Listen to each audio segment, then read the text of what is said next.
வரும் சட்டப்பேரவை தேர்தலில் 100% வாக்குப்பதிவை உறுதி செய்ய தேர்தல் ஆணையம் வாக்காளர்களிடம் விழிப்புணர்வை ஏற்படுத்தி வருகிறது.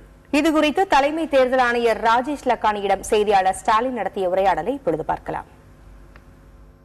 தமிழக சட்டமன்ற தேர்தலை சுதந்திரமாகவும் நேர்மையாகவும் நடத்த பல்வேறு விதமான ஏற்பாடுகள் தேர்தல் ஆணையம் செய்து வரும் நிலையில் இந்த சட்டமன்ற தேர்தலில் 100% வாக்குப்பதிவை உறுதி செய்ய பல்வேறு விழிப்புணர்வுகளை தேர்தல் ஆணையம் செய்து வருகிறது. இது குறித்து பேசுவதற்காக தலைமை தேர்தல் அதிகாரி ராஜேஷ் லக்கன் நம்மோட இருக்கார். அவர்கிட்ட கேட்போம். சார் வணக்கம். இங்கிருந்து வெளிநாட்டுல இருக்க ஒரு சில பேர் நேரடியாக இங்க வந்து வாக்களிக்க முடியாத ஒரு சிச்சுவேஷன் இருக்கு. அதுக்கு என்ன மாதிரியான ஏற்பாடுகள் இருக்கு? இதுக்கான விஷயங்களை பத்தி சொல்லுங்க. வாக்கு உரிமை நமக்கு ஆர்பி ஆக்ட் படி யார் யாருக்கு இருக்கு அது சட்டப்படி தான் எல்லாருக்கும் கொடுக்கப்பட்டிருக்குது.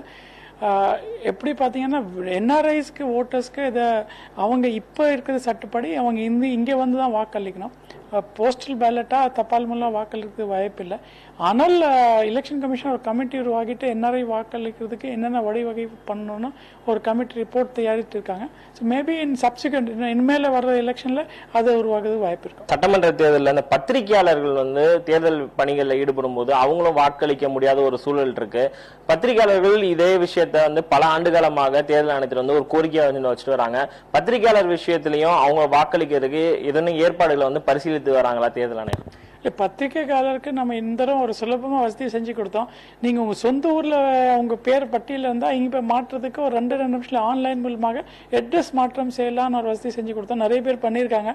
ஸோ எந்த இடத்துல வேலை செய்யறீங்க அங்க அட்ரஸ் மாற்றம் செஞ்சா அந்த இடத்துல நீங்க வாக்களிக்கலாம்.